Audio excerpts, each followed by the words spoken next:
Our speaker today is Dr. Leonard Grob, Professor Emeritus of Philosophy at Fairleigh Dickinson University here in Teaneck. During a 4-decade-long career as a professor of philosophy, Professor Grob, who I think prefers to be called Lenny, concentrated on Holocaust studies. And more recently, over that time, he never lost sight of how the Holocaust relates to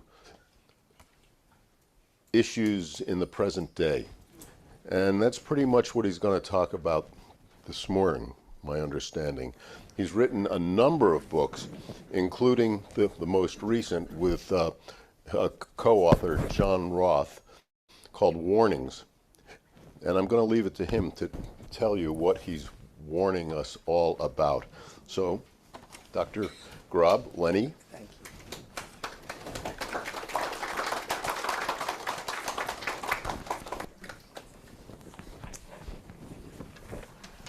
Can I be heard? Yeah. Okay, good. Great. Good morning, everyone. Good morning to those of you sitting here and those of you participating virtually.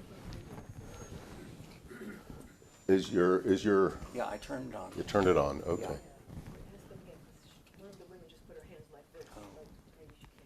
Can I be heard by those on Zoom? Sorry, learning the new system. We can hear you. Yes. Can I be heard by those of you on Zoom? Yes, we can hear you. Okay.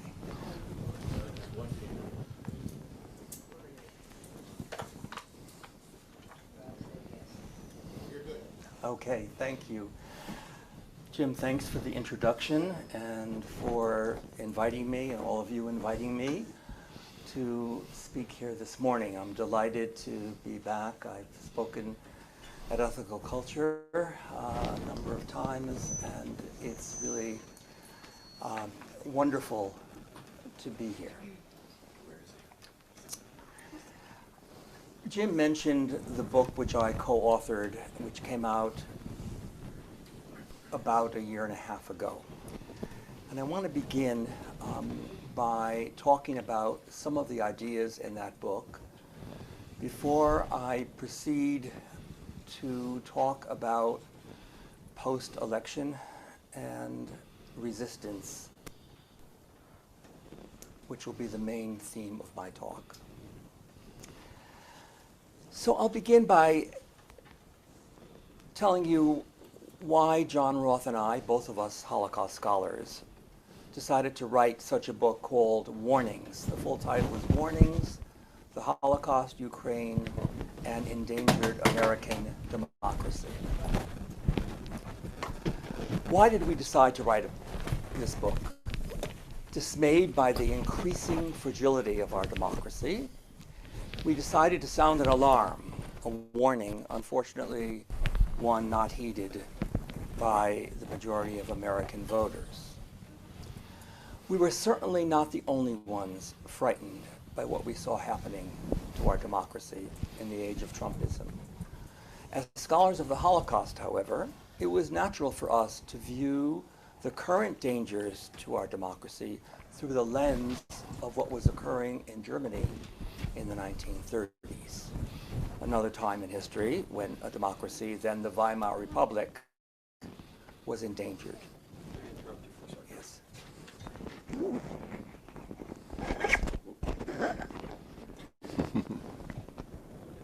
Okay, thank you. In that instance, in Germany, the call to safeguard the Republic was not heard. World War II and genocide ensued. The Holocaust did not appear out of the blue. Antecedents were present in these 1930s. Anti-Semitism and racial superiority had become elevated. Big lies were endlessly repeated. As we watched the advance of Trump and Trumpism in our own country, echoes of the death of German democracy in the 30s resounded. Echoes of this sort reverberated during the first Trump presidency as well as during the interregnum between the two terms. It's important to note at the outset that we were not saying that the U.S. is akin to Nazi Germany, that the U.S. was on the brink of genocide. What we were saying is that we saw the warning signs of democracy's gradual demise. We wanted to share our thoughts in order to wake ourselves and others up to the dangers that currently beset us. That was our goal. After Trump's election for a second term, we know that every one of us, each in his or her own way, must double efforts to resist the evils of authoritarianism we see manifest in our daily lives. Warnings was not a book co-authored by historians or political scientists or journalists. John and I are philosophers. Philosophers, I believe, should not stay up in their heads, certainly an occupational hazard. We philosophers should contribute to public discourse on matters of the day. We must speak out. We argue that democracy is more verb than noun. It's a living process more than a product. Democracy must continually democratize itself. There's a sense in which this means that in its birth, democracy sows the seeds of its possible death. It's up to us to work at all times to keep liberal democracy alive. We can't rest assured that the truths articulated by our founders and made manifest in our democratic institutions, that such truths will automatically protect us, protect democracy. The institutions and procedures are only as good as the people who create and sustain them. This is a theme of ethical culture.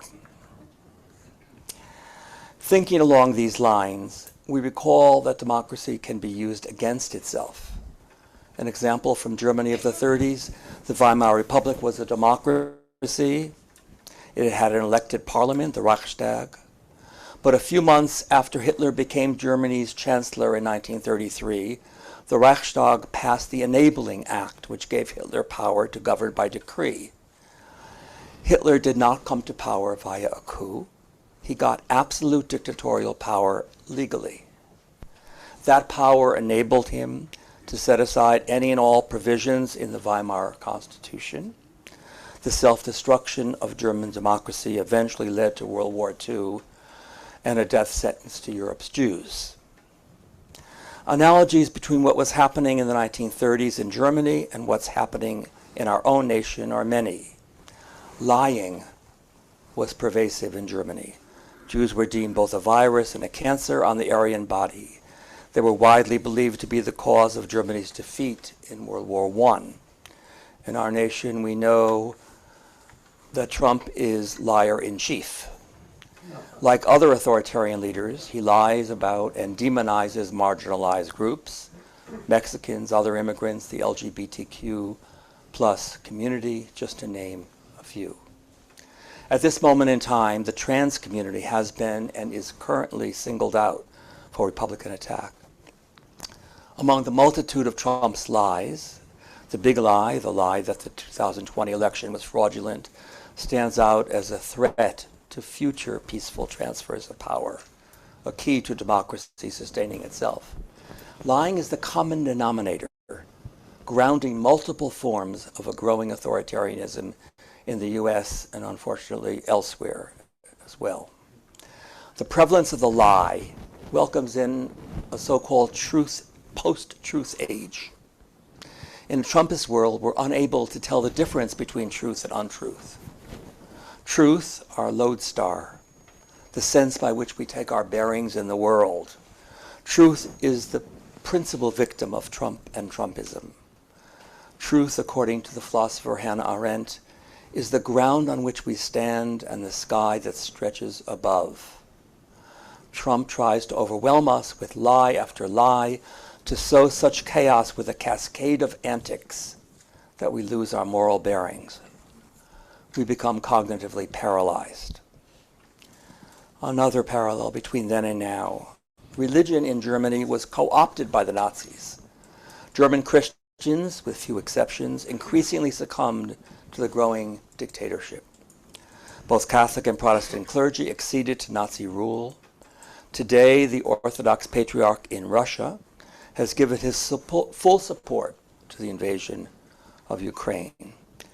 And here at home, we have the white Christian nationalists, represented in especially large numbers by white evangelicals.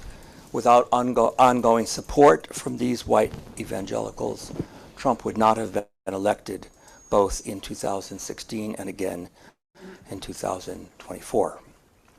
In the realm of education, another topic discussed at length in our book, we know that the Nazi schools stressed Aryan supremacy and the glorification, even idolatrous, cultish worship of Hitler himself.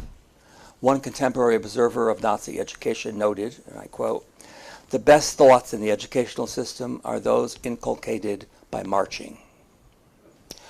We saw that having received a college degree, even a doctorate, fails to guarantee that the degree holder will promote democracy.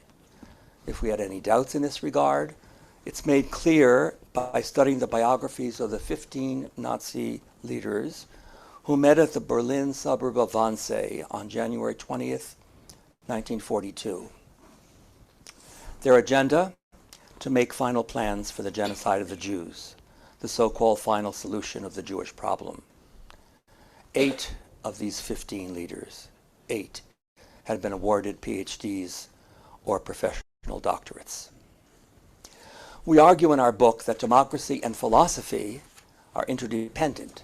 Philosophy's life of inquiry embodies democracy, which can't flourish without the freedom to question, without openness, without asking why, rather than assuming we know why. In truly authoritarian societies, we do not have questions raised. During the Holocaust, Primo Levi, the Italian chemist imprisoned at Auschwitz in 1944, Levi tells of an incident that brought this home to him. Here are Levi's words. "Driven by thirst, I eyed a fine icicle outside the window of my barracks, within reach of my hand. I opened the window and broke off the icicle, but at once a large, heavy guard brutally snatched it away. Warum? I asked in my poor German. Why? Hier ist kein Warum. Here there is no why, the guard replied. The essence of democracy depends precisely on our asking why. Today in our own nation, we're well aware of the attacks from Republicans on existing educational practice, especially on current curricula, books that include issues of gender identity or the history of our endemic racism have been and are being removed from libraries and even bookstores. Banned, forbidden to be taught. A few extremists have even talked about burning books here in America. A final analogy, bystander behavior, occurred among ordinary Germans in large numbers during the 1930s and beyond. Many knew what was in store for the Jews. Hitler had made his intentions clear in Mein Kampf as early as the mid-1920s. The growing elimination of Jews from professions and the boycotts of the 30s were there for the German people to see. Had German doctors witnessing laws barring Jewish physicians from practicing medicine? Had these doctors said, there will be no medicine practiced in Germany as long as Jews are excluded? Had German attorneys, seeing anti-Jewish laws enacted, said law would no longer be practiced in Germany as long as the Jews are excluded? Had these and other acts of resistance occurred, Hitler's regime would not have survived. 2/3 of European Jewry, 1 out of 3 Jews worldwide, would not have been murdered just some 80 years ago. And once the Holocaust was underway, bystander behavior only grew. Railway workers in the Third Reich failed to inquire where train after train was going, returning empty. Chemists working in laboratories producing Zyklon B, the poison gas used in the chambers, never asked for what purpose their product was to be used. Construction workers remained silent while building gas chambers. Today in our nation, although genocide is not on the agenda, the Republican Party and their supporters have almost entirely averted their eyes from Trump's attack on the democratic fabric of the U.S. To their shame, Republicans, except for a notable few, have slavishly, for the sake of securing future votes, latched onto Trump. Their silence is deafening. One former senator who broke with Trump says it well. I quote, "Trump will take what he can take because really, who's going to stop him?" I want to speak more personally for a moment. I believe I, and perhaps many of us, must ask ourselves, as Trump is about to be inaugurated for a second time, how have we responded to the current threats to our democracy? I should say this morning that I am somewhat less accusatory of ordinary Germans in their often silent acquiescence to the rise of Nazism. Less accusatory than I might have been had I not come to the awareness that I, so very often during this last decade, simply stood by in the presence of the ascendance of Trump to the presidency twice. Grandchildren, great-grandchildren, and those who follow will likely ask the question of me, an ordinary American, just as we asked about ordinary Germans in the 1930s. Where were you during the third and fourth decades of the 21st century? Tell us what you did to resist Trumpism. Now, between Election Day and today, we've already seen signs of what the failure to heed the warnings of another Trump presidency has yielded. Just a few examples. I could have named many more. The utter mockery that Trump has made of what should be an inviolable process of choosing with ethical consideration at the forefront, choosing future cabinet members and other national leaders. Or Trump's current doubling down on the threat to deport undocumented immigrants en masse, beginning but not ending with criminals on his very first day in office just 8 days from now. Trump's submission to the dictates of Elon Musk on rejecting a bipartisan agreement on funding the government. Trump's underserved voters in red states had sought support from Trump to enable them to lead more prosperous lives. Instead, they may receive what billionaire Musk deems appropriate. Trump's outright claim that there are only two sexes, with all this implies for the treatment of the trans community.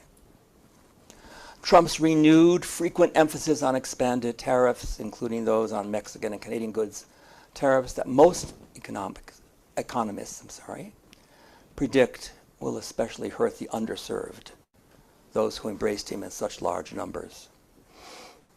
Trump's empty, merely bombastic promise that there will be all hell to pay if Hamas does not yield to his wishes. These are empty words of one refusing to acknowledge that hell in Gaza is already present. Trump's recent claims that we have to, quote, straighten out the press, a promise already begun to be realized by his suit of the Des Moines Register for a poll he simply did not like. Trump's promise in his very first post-election television interview that he'd like to see lawmakers who led the January 6th inquiry, the January 6th inquiry jailed. Trump's promise just a month ago that he'll shatter a so-called left-wing censorship regime and reclaim the right of free speech for all of us. The list goes on. Even in this interregnum period, even before Trump puts his hands on the Bible, just a few days from now, fears of an autocratic, despotic regime are beginning to be realized. What are we to do? When Jim invited me to speak this morning, he mentioned that I should reflect on solutions to the evils of Trumpism as we have entered 2025. Rather than thinking about solutions, it's a word I believe may not be the best choice to use in this context, I prefer to use the word resistance. How are we to resist Trump and his toadies?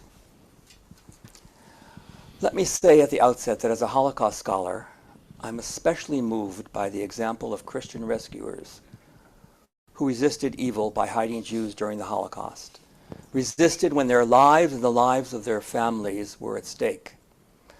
Their example is not just for Holocaust scholars to study. From our place of safety and privilege, as we sit here in Teaneck this Sunday morning, we must pledge ourselves to work, not of course in the letter, but assuredly in the spirit of these rescuers, to help preserve our so vulnerable democracy. What are some of the actual modes of resistance that we can adopt as we fight to preserve our democracy in the age of Trump? Certainly, we resist by voting, a bottom line in helping bring about a just society. That directive cannot be emphasized enough. The many who simply did not vote in our election just 4 months ago, the many who sat at home on November 5th, those potential voters could have made a difference in the election's outcome. The dangers of failing to engage politically is true on local levels as well. We should have learned our lessons from Republican successes rooted in local school board elections and in local precincts. Defenders of democracy should have recalled Republican commitment to fielding and supporting candidates in municipal and state legislative elections, a commitment that has borne fruit in recent decades. As I begin listing acts of resistance, I want to place some emphasis on a mode of resistance that may not fit traditional categories. We resist simply by being kind. Indeed, all forms of resistance must include showing greater kindness, greater compassion in our daily lives. We must let the best of us emerge. Trump and Trumpism gave permission for the worst of human nature to emerge. This needs to be countered by acts of kindness that remind us that we live in an interdependent world, a world in which we must feel responsible for one another. I recall a quotation from Dostoevsky that has always stayed with me since I first read it. Dostoevsky says, "All of us are responsible for one another, and I more than all the others." In this same regard, I call to mind a quotation from a play authored by the British playwright J.B. Priestley, who reminds us that, and I quote, "We're members of one body. We're responsible for each other, and if people will not learn that lesson, then they will be taught it in fire and blood and anguish." We see such fire and blood today in Gaza, in Ukraine, in the Sudan, and elsewhere. And I certainly recall the words of Primo Levi, who celebrated the vital help provided him by a fellow prisoner, Lorenzo, help that enabled him to stay alive in Auschwitz. In Levi's simple words, "We're in the world to help one another." In thinking about the role that kindness plays in resistance to evil, philosophers often begin by asking themselves, what makes us human?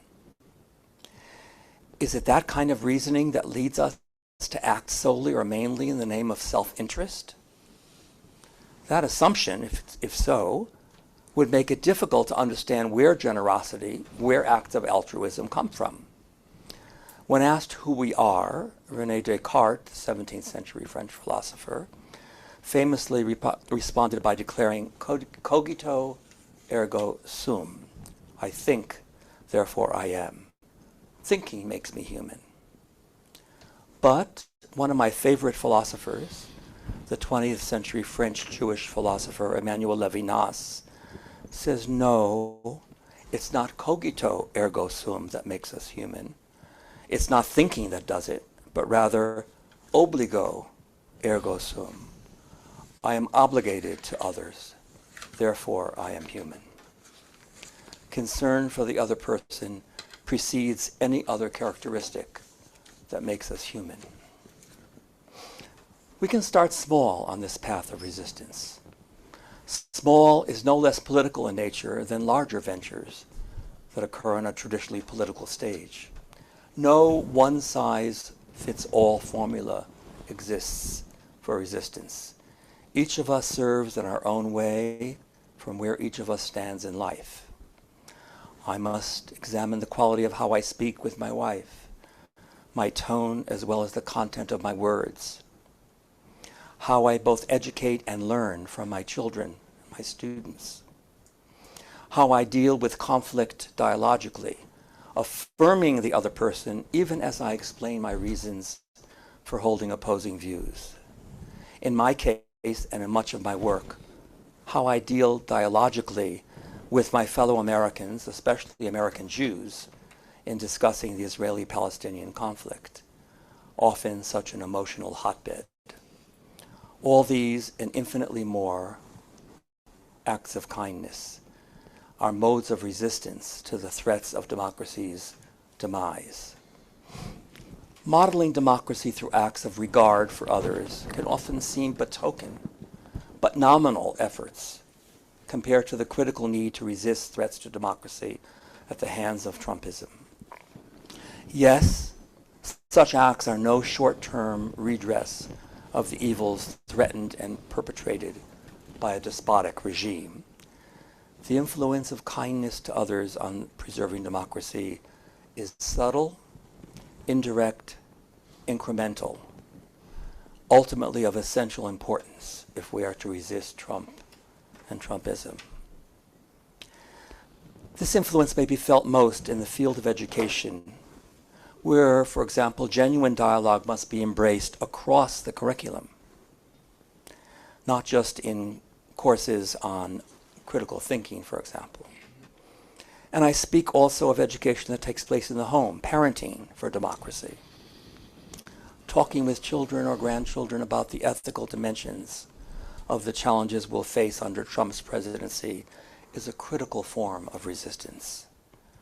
We must engage, we must make our voices heard, we must even consider attempting to engage dialogically with Trump supporters, those who might be acquaintances, friends, even family members. To make such an attempt is a form of resistance. To dismiss out of hand any engagement with a Trump supporter, not to recognize his or her essential humanity, not to try to find something we have in common as a basis to begin a conversation. Such a rejection of the other contributes to our deepening polarization at home. Might we not begin, for example, by simply asking the Trump supporter how he or she came to the decision to support Trump's candidacy? Of course, we must be prepared to have asked this same question of ourselves, the question about the roots of our beliefs. We must caution ourselves not to perpetuate any demonization of Trump supporters. We recall how Hillary Clinton's characterization of red state voters as a basket of deplorables, how that damaged her campaign for the presidency. The same is true of names such as rednecks that can so often come to mind. The charge leveled by many Trump supporters that we on both coasts are elitists has some merit. But we cannot fully engage in resistance without working with others. We who wish to save our democracy can and must join one another in a never-ending struggle against evil. Especially in this time of an endangered democracy, all we have is one another. Just a few weeks ago, a friend whom I drive to a weekly meeting, a friend who requires a walker to get around, wrote to me saying he'll find another way to get to the meeting. He was concerned that he was burdening me, that because of his handicap, I'd be assuming too much responsibility for his well-being. In responding to him and telling him I was happy to continue driving him, what came to mind immediately were these same words: all we have is one another. If never again, quoted so often following the Holocaust, if never again is to regain meaning, collective action for justice must increase in greater measure than collective deeds of evil. While dialogue is, as I've argued, a necessary condition for democracy, it's not sufficient. We must engage in the virtual or actual city square or village green. Some of us stand together on the street protesting injustice. Others work in NGOs or other small groups dedicated to social justice. Lawyers, paralegals can volunteer to advise undocumented immigrants, help establish sanctuary cities. Visual artists, musicians, filmmakers, poets, playwrights, journalists, authors can produce works that address societal inequities. We know how important a role the written word, the painting, the freedom song has played in resistance movements. We must sing, speak, write, walk, dance our democracy, not allowing Trumpism to become in any way normalized. We can go on. Health workers can publicly protest disparities in access to care for racial and ethnic minorities and other underserved populations. Corporate leaders can model democratic ideals in their interactions with employees and support them when Trumpism impedes their freedom. And religious leaders have a special responsibility in resisting Trumpism. Organized religions have all too often led to divisions within the human community. Yet religions also contain antidotes to human divisiveness, including resources for justice and peacemaking. At their best, each religion in its own idiom speaks of transcending ego-driven concerns in the name of just and peaceful resolution of conflict. Our religious traditions can be mined for teachings that welcome the other, teachings that unite. Religions can wreck and destroy democracy, but at its prophetic best, religions can defend and sustain it. Those who are believers can speak out in defense of our tradition's core teachings of justice and compassion, in opposition to those who co-opt those traditions for anti-democratic ends. The ethical culture movement, of course, has this moral mission at its core. Finally, if we are to bequeath a planetary environment that will successfully shelter our children, grandchildren, great-grandchildren, how are we to resist the Trumpist lie that global warming, a climate crisis, does not exist, or that reports of it are exaggerated? Presenting scientific facts in debate form will unlikely change the mind of environmental skeptics. Even the relationship between global warming and the current Los Angeles fires can be denied.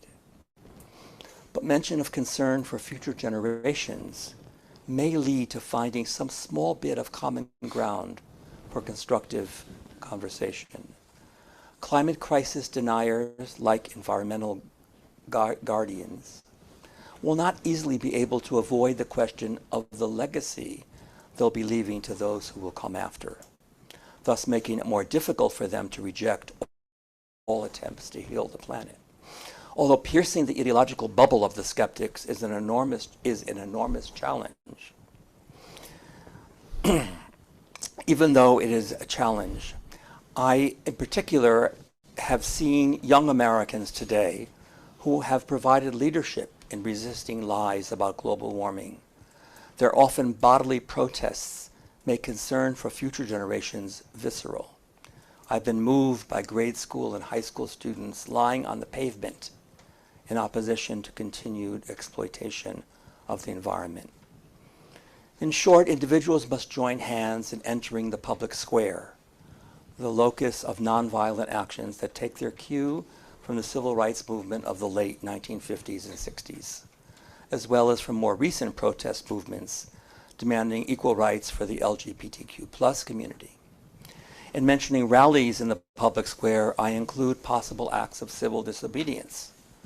Nonviolent actions, like those of civil rights workers in Selma decades ago, may be needed to counter Trumpism as we decide perpetually which side of history we'll be on.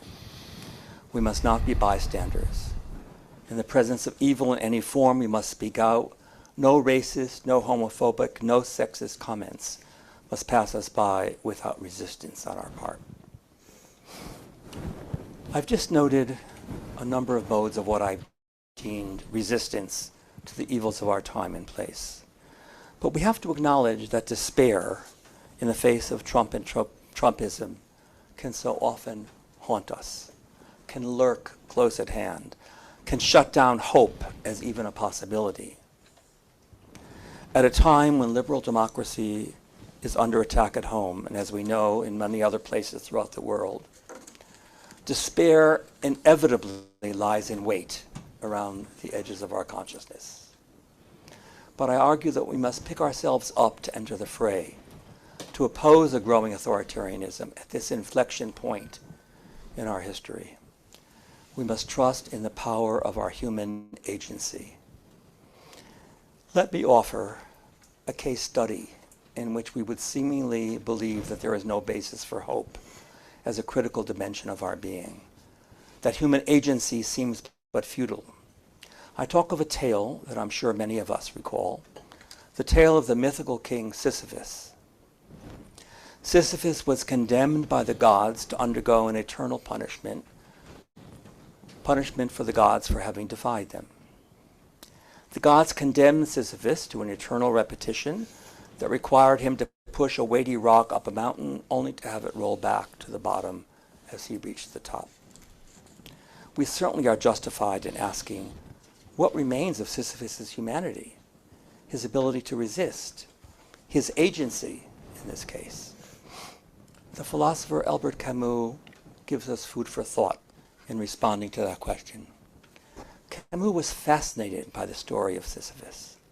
He depicts Sisyphus in ways that fit not giving in to a state of despair, but rather a way that encourages us never to give in to passivity in the presence of evil.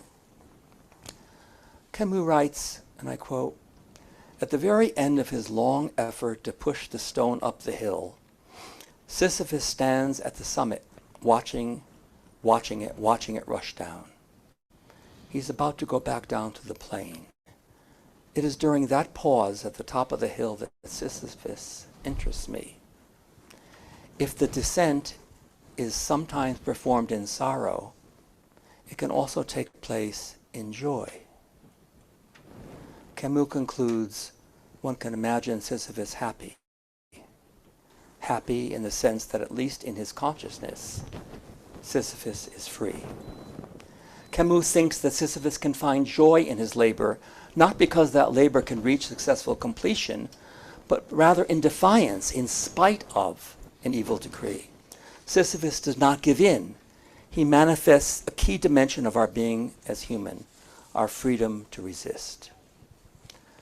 Sisyphus can resist the decree of the gods, knowing it cannot bear practical fruit. If he can do that, how can we ordinary humans, especially we who are among the privileged? How can we give in to despair in our time? How can we abandon hope? Hope in our case is a demand that we be engaged in the struggle to preserve our democracy. And when I use the word hope, I'm not using that word lightly, superficially, as if somehow hoping will banish the harsh reality in which we live daily. No, this kind of hope is an in spite of hope. This hope fully acknowledges the actuality of the threats to our democracy.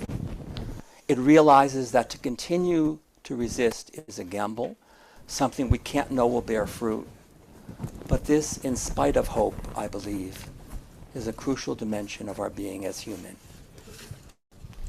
At times of despair in my own life, and I conclude my talk with this, I often recall the words of Charlotte Delbo. Delbo was a French Christian resistance fighter who survived her imprisonment at Auschwitz. For Delbo, hope is nothing other than a demand that we act. We must do something that justifies our living by resisting the corruption, injustice, and killing that deface life's goodness. I beg you, she says, do something, because it would be too senseless for so many to have died while you live doing nothing with your life. Do something, she implores us. Learn a dance step. We can do more than learn a dance step. but Delbo's message comes through. She hears the murdered ones of the Holocaust urging us to work toward creating an interhuman world, imploring us, each in our own idiom, to say the biblical Hineni, here I am, to struggle against evil. May each of us, standing where he, she, they stand, may all of us work within, in spite of hope, to help heal our troubled nation. Well,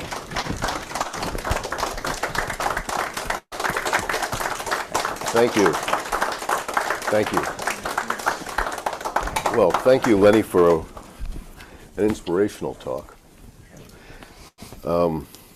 It's my hope and non-religious prayer that we can rise to the demands that you raise.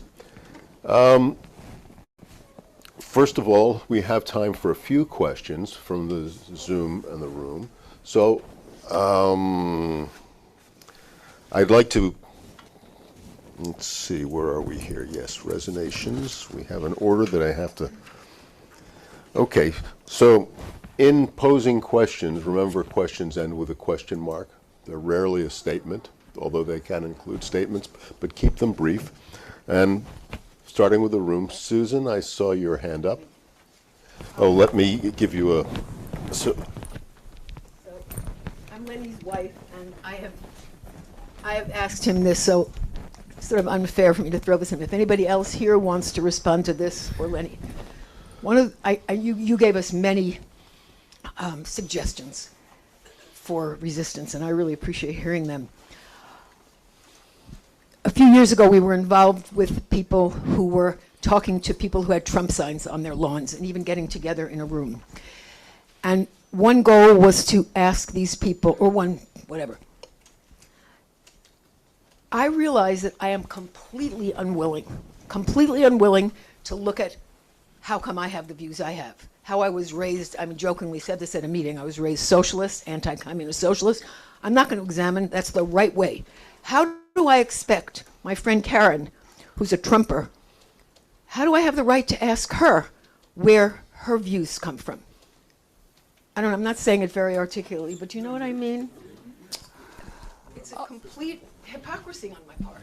I think you can only ask that question if you begin a conversation and talk about where you're coming from and be open, in fact, to hearing perhaps there is something that can be learned from the other person, something that we never thought of, that maybe we are unthinking in a certain way, even though it seems to us so clear that our way is the right way. Maybe we can learn something new. If we show that willingness, that openness, then I think we can encourage rightly the other to do the same. so I don't need this because I have my own mic. I have a question that follows Susan's question, and it comes from my background. I was raised in a secular Jewish household, and I was raised from the earliest recollection of my consciousness to believe that the phrase "never again" applied not only to the experience that Jews had suffered in World War II, but that it had led Jewish leaders to be strong, vocal, and supporters with their voices and with their bodies of the civil rights movement in the United States.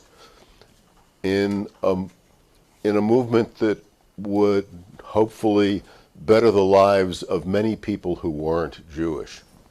And I'm aghast when I see certain Jewish leaders, not only religious leaders, but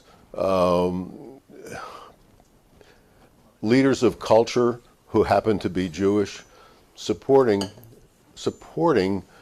moves that I regard as distinctly undemocratic and indeed around the world. And I wonder if you might address what your feelings and observations are about that.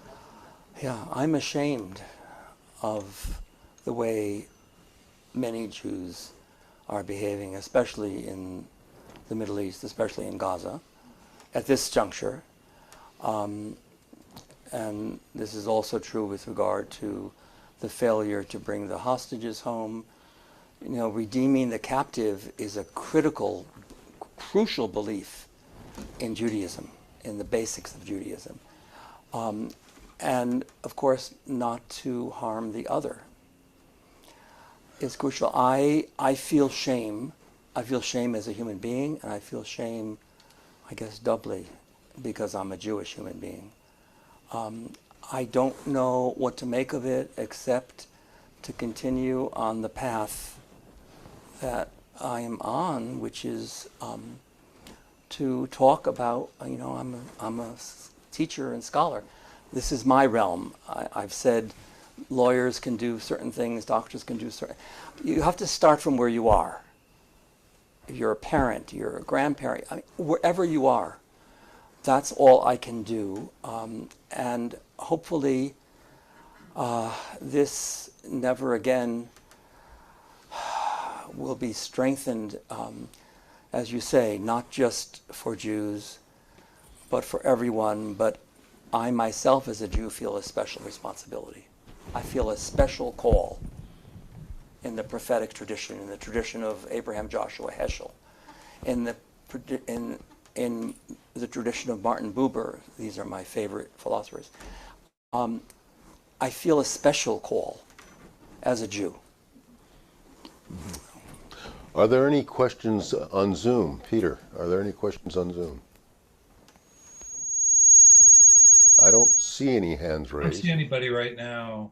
Okay, we have more questions in the room. Jim Thomas. Oh, yes. Yep, here you go. And it is on. Thanks. So Germans, voters in the 30s were traumatized, right? And that led to Hitler to some extent. I mean, so I'm wondering, what was the Trump voters? Have they been traumatized, or at least a large number of them, that led them to vote for Trump?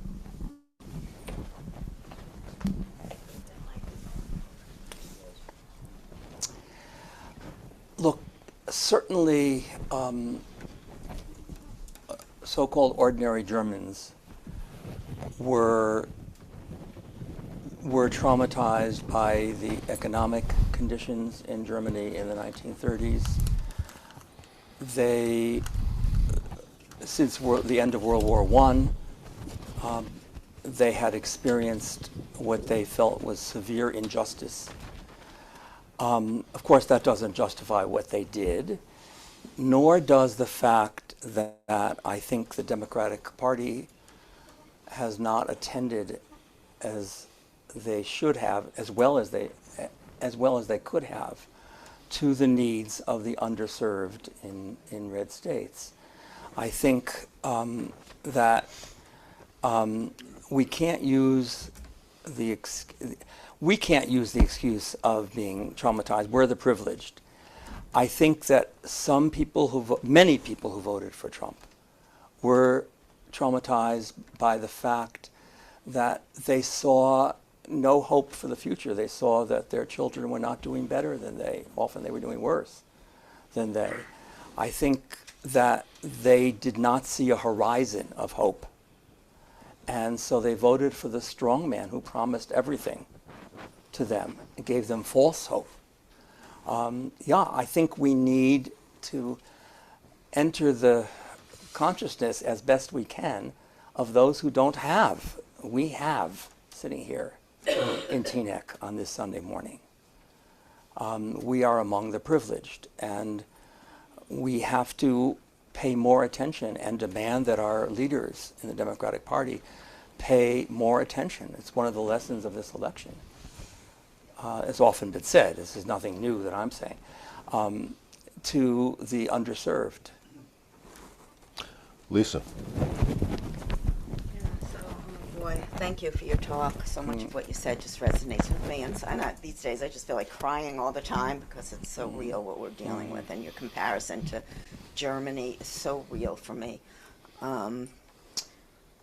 But when you said we have to talk to Trump supporters, I'm a social worker, and I believe strongly we have to engage in dialogue and those with different views. But I really struggle with that because there are many Trump supporters who voted for Trump because they're in rural, poor areas and they feel they've been neglected by both parties, and that's, why they voted for Trump, perhaps. But I think a lot who voted for Trump are downright racist. And, I have members of my family. I have a friend from high school who make comments that are so deplorable, calling Haitians scum or dirt, right? How do you talk to someone who has those views?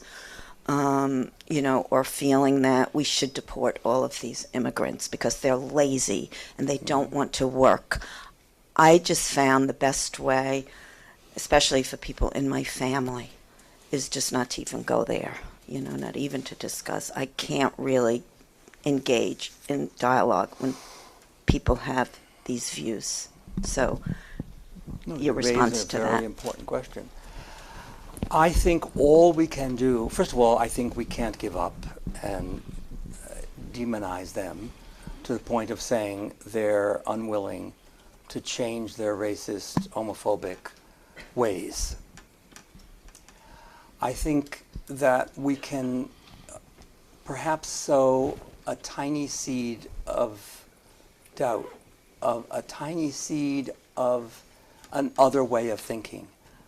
I would begin by talking about something we have in common, the grandchildren, sports.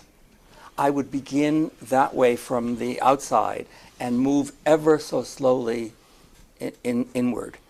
And I think you can't expect a great deal, but just acknowledging just the effort to communicate, not to proselytize, but to communicate with them is itself a statement that you don't regard them as non-human. They're very flawed human. We're flawed in our own ways, but they're extremely flawed insofar as they are racist, which many of them are. But they're still human beings with a range of possibilities. Now, I've participated in a small group, not with much luck, I have to say, of meeting a Trump supporter, but I just don't think we can give up. That's my message, is wherever we feel that a word or two, once we've established some kind of relationship, I mean, you can't start with the anti-racist invective. You have to start, first of all, by communicating as humans. There is a movement, a national movement, I think it's international actually, called Braver Angels, which is just this. People are meeting one another from opposite poles and finding the common humanity in one another. So as excruciatingly difficult as it seems, I think we can't give up on another human being. Jerry. Many years ago, I was very involved in the youth movement of ethical culture that no longer exists. But part of what ethical did is sponsor the encampment for citizenship. That brought together, in my era, people involved in the civil rights movement from all over the South to join us Northerners who were trying to do something up here. One of the things that I accept is that we all need reinforcement. That not only is it we have to plan a strategy we have to give to each other. The strength of people coming together in itself and helps us realize that we are part of a community, and that community is educating itself, and that community is sustaining itself and sustaining the goodwill of people, which takes a lot of energy sometimes. Sometimes it's really hard to have goodwill without support. Well, you have it right here. I mean, this is a case. This is a case study in what you just said. Ron. To a certain extent, Lisa and I have disagreed with the dialogue issue with family or friends that are Trumpers. I have this one person on Facebook who I have kept on Facebook who is a pro-Trumper and who says horrible things relating to the posts that I do. And I have felt that we have two things to do from now on. We have dialogue to do, and we have resistance to do. It's two things. They're not exclusive of each other. Right. And I keep this woman on Facebook so that I recognize that she has a different method of obtaining facts than I do. And it is totally different than what I am, the methods that I get facts for. And I really firmly believe that she needs to know that there is another set of facts out there that good people believe. And it's funny, she'll say the most terrible things about immigrants, and then she'll see pictures of my granddaughter to see how beautiful they are and what a wonderful family you have. And so there's that family part of it that we can deal with. They're white, of course. Yes. But I really think, and I hope many of you would agree with me, that they need to know that there is another set of facts out there that good people believe in, and because they don't hear this stuff. They only have one method. Now, in regards to resistance, I think we also have to realize that somewhat different than Germany in the early 30s, we have much longer history of democracy and Republican ideals than they did. But we also have a system where power is much more diffuse in our government and in our laws than in Germany in that particular time. We have 50 states. And 50 states have a lot of authority under our Constitution to either enforce the laws or not enforce the laws, or cooperate with the federal government or not cooperate with the federal government. The federal government relies a lot on the hundreds and hundreds of law enforcement agencies that are present in this country to cooperate with whatever the federal government wants to do.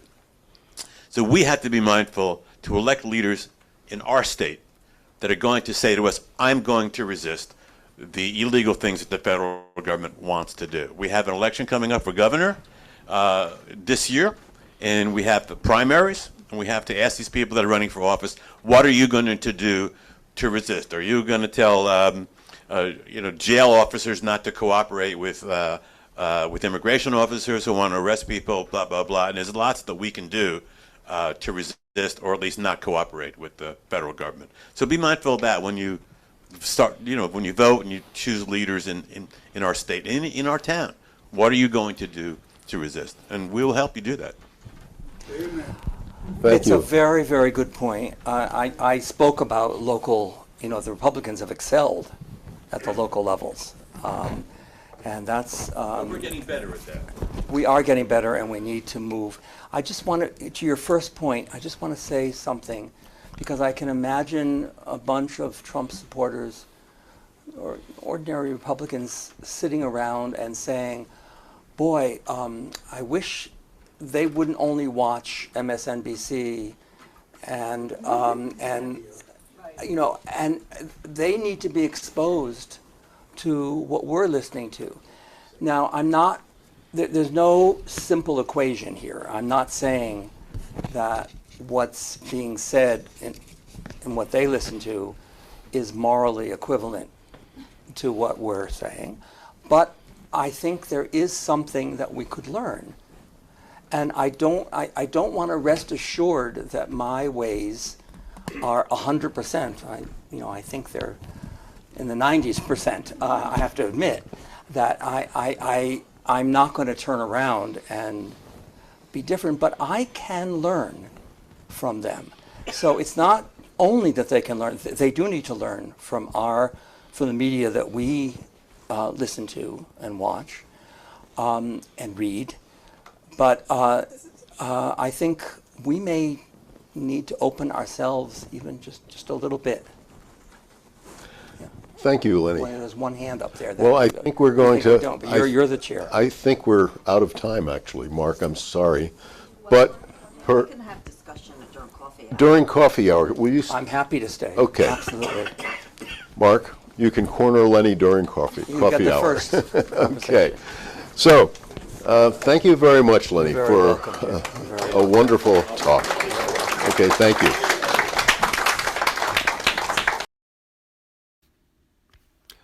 To learn more about us, visit our website, ethicalfocus.org, or email us at admin@ethicalfocus.org, and we'll get back to you. To make a donation, go to ethicalfocus.org/donate. Please follow us on Instagram, Twitter, and Facebook, and you can watch many of our past programs on our YouTube channel.